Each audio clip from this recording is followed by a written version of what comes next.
Bienvenue à toutes et à tous dans ce nouvel e-learning consacré au nouveau contrôleur logique, le logo 9 de chez Siemens. Voici l'agenda de cet e-learning où nous allons découvrir ce nouveau produit de chez Siemens. Tout d'abord, les nouveautés du logo 9, ensuite la partie matériel et donc hardware avec le nouveau portfolio. Depuis ce nouveau logo, eh bien, la sécurité fait partie intégrante du nouveau logo. Ensuite, nous découvrirons les nouveautés au niveau du software Logosoft Comfort et nous ferons également une comparaison entre l'ancien logo 8.4 et le nouveau logo 9. Nous verrons aussi la roadmap de la sortie des produits. Un point qui devient de plus en plus important chez différents de nos clients, c'est Sustainability et l'environnement. Et nous terminerons par un court résumé de où trouver les autres webinaires sur le site de CBO. Alors, au niveau des nouveautés, eh bien, pas mal de choses. Commençons par le début, par le logo proprement dit. La chose la plus visible directement, eh bien, c'est que le logo ne dispose pas ou plus de touches fléchées, ni encore des touches OK et Escape, puisque maintenant, il embarque un écran couleur tactile de 2,4 pouces. On peut y incorporer directement des images au format PNG et JPEG. La résolution de l'écran, c'est du 320 par 240 pixels. Une chose qu'on ne voit pas directement lorsqu'on le regarde, eh bien, c'est que maintenant on peut aller jusque 800 blocs fonctions. C'est donc le double par rapport aux versions précédentes.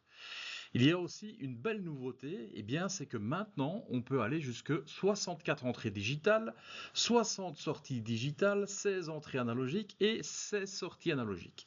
C'est une très belle amélioration. Ce qu'on a aussi, eh bien, c'est la résolution des signaux analogiques. Elle est maintenant ajustable. Avant, on pouvait aller jusque de 0 à 1000 points et on était limité là. Maintenant, eh bien, on peut étendre la résolution soit de 0 à 4095 points ou encore mieux de 0 à 10 000 points. C'est donc beaucoup plus précis. Pour donner un exemple rapide, eh bien, si on voulait par exemple mesurer le poids d'un silo, disons de 50 tonnes, eh bien, avant la précision c'était 50 kg. Aujourd'hui, avec une résolution de 0 à 1000 points, eh bien, on aura une précision de 5 kg. Donc les valeurs analogiques seront beaucoup plus précises. Encore autre chose, c'est le nombre d'entrées-sorties réseau. Donc il y en a beaucoup plus avec ce nouveau logo. Et finalement, eh bien, la communication est beaucoup plus sécurisée. On va le voir par la suite. La sécurité est un point très important maintenant chez Logo. On a parlé du logo, maintenant on va parler du logo TDE, donc c'est l'afficheur du logo. Donc c'est un écran tactile maintenant de 4,3 pouces, donc pratiquement le double au niveau de la taille par rapport à l'ancien logo TDE. Les images PNG et JPEG sont comme pour le logo prises en charge.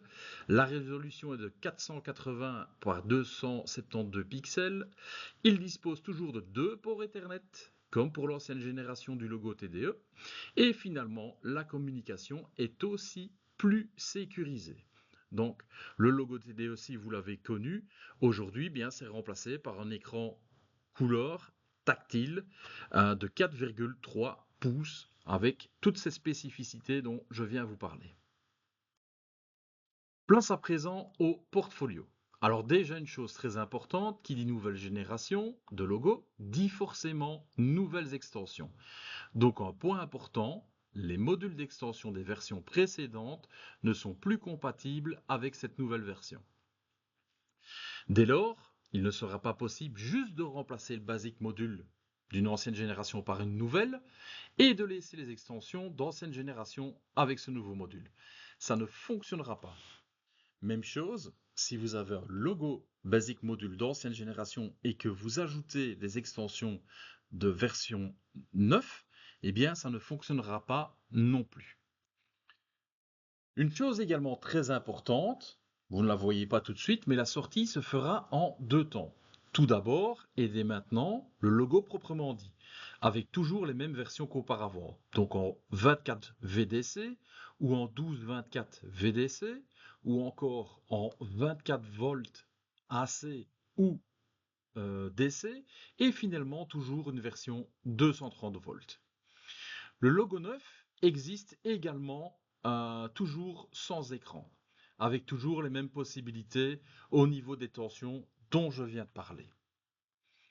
Au niveau des entrées-sorties analogiques, eh bien, on va retrouver un module AM4 avec 4 entrées et sorties analogiques. Ensuite, au niveau des entrées-sorties digitales, dans un premier temps, nous n'aurons que des DM8, donc 4 entrées digitales et 4 sorties digitales supplémentaires en tension, soit en 12-24 volts avec sortie relais ou 230 volts sortie relais. Vous constaterez également qu'il y a un deuxième temps, comme je l'ai dit. Donc deuxième temps qui arrivera à partir du premier trimestre 2027. La suite des modules va arriver. Donc on va retrouver les AM4AI, les AM4AQ et les AM2 RTD. Donc RTD pour tout ce qui est thermocouple. Aussi, au niveau des entrées-sorties digitales, vous allez retrouver les DM8 uniquement en 24 volts mais sorties transistorisées, également en 24 volts uniquement en sortie relais.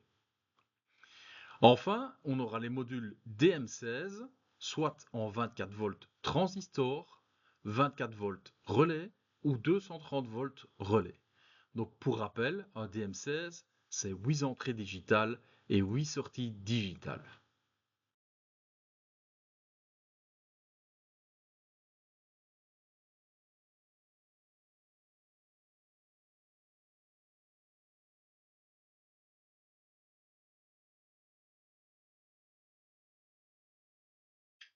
Parlons à présent de la sécurité. Comme je l'ai déjà dit, le logo 9 est beaucoup plus sécurisé que les modèles précédents. Donc pour chaque logo 9 ou chaque logo 9 TDE, un mot de passe administrateur doit être défini lors de la mise en service. C'est également la même chose en cas d'une réinitialisation d'usine. Lorsque vous ouvrirez le programme et que vous ajouterez un logo, une fenêtre avec un wizard, et donc c'est un pas à pas, qui va vous demander plusieurs informations concernant la sécurité. Dans l'ordre, il va vous demander si vous souhaitez utiliser un modèle. Nous en parlerons à la fin de la diapositive. Ensuite, le mot de passe du programme. Enfin, il va vous demander les paramètres du protocole de communication, tout simplement à savoir s'il doit communiquer avec quelque chose. Donc, s'il faut ouvrir ou pas, par exemple, le port S7, dans ce cas, il ouvrira le port 102. S'il faut communiquer d'un logo vers un logo, si vous utilisez plusieurs logos qui communiquent entre eux, il faudra choisir ceci. Ensuite, la possibilité de travailler en Modbus TCP. Là, il va ouvrir les ports non sécurisés 502 à 509. Chose à savoir, c'est que le port 510, il est ouvert par défaut. Il va vous demander également si vous travaillez avec le serveur web, soit en non sécurisé avec le port 80, donc en HTTP, soit en sécurisé avec le port 443, donc non sécurisé HTTPS. Il vous demandera également la configuration d'un filtre d'IP dynamique. Soit on accepte toutes les demandes de connexion, soit maintenant on peut limiter à un nombre de 8 adresses IP qui peuvent se connecter au logo.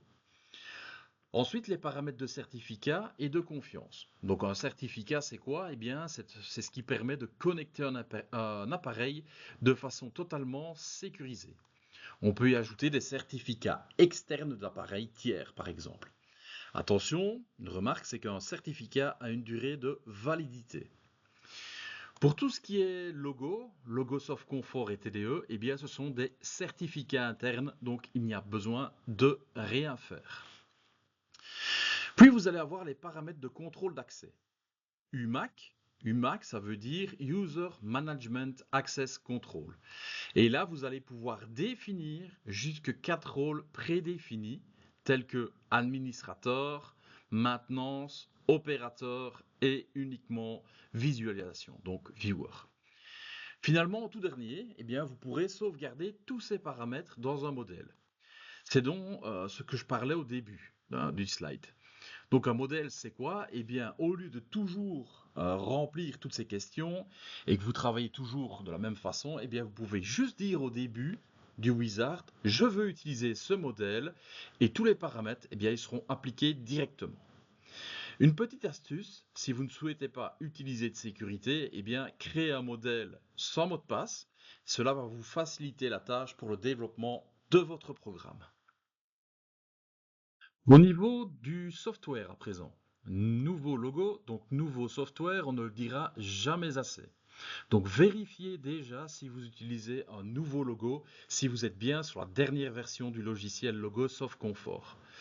Maintenant, à l'heure d'aujourd'hui, à la sortie du logo 9, nous sommes sur la version Logosoft Confort version 9. Aussi de la nouveauté, il est à présent compatible Windows, mais aussi macOS et aussi Linux. La livraison dans le futur sera faite par clé USB. Attention toutefois, on a l'info que dans un premier temps, il sera toujours sur du DVD malheureusement.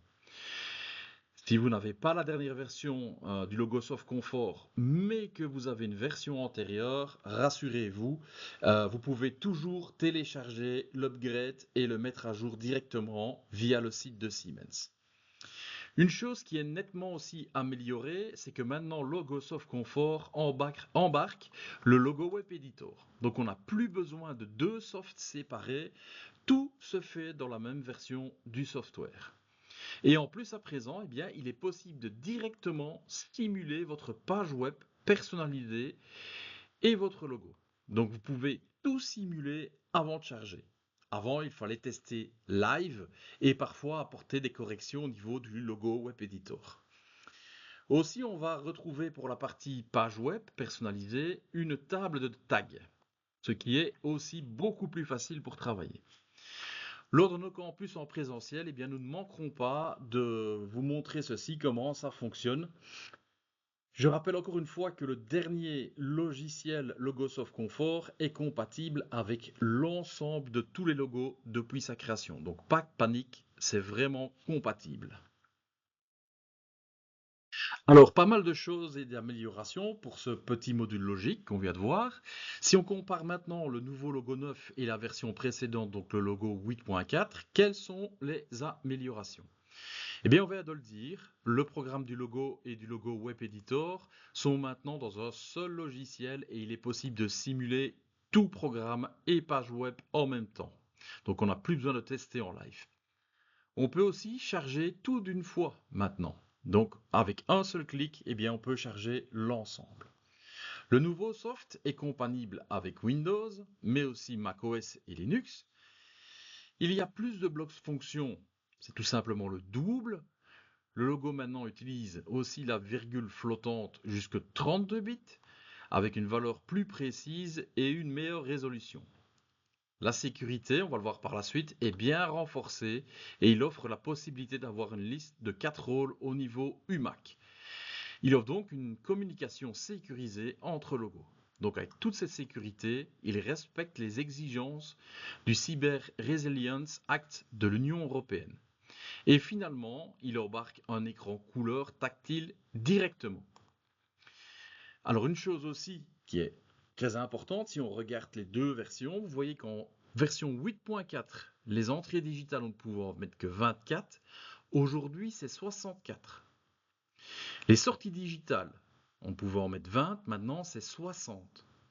Les entrées et les sorties analogiques, avant c'était 8, maintenant c'est 16. Donc c'est le double d'entrées analogiques, c'est 3 fois les sorties digitales et c'est 2 fois et demi, on va dire, les entrées digitales.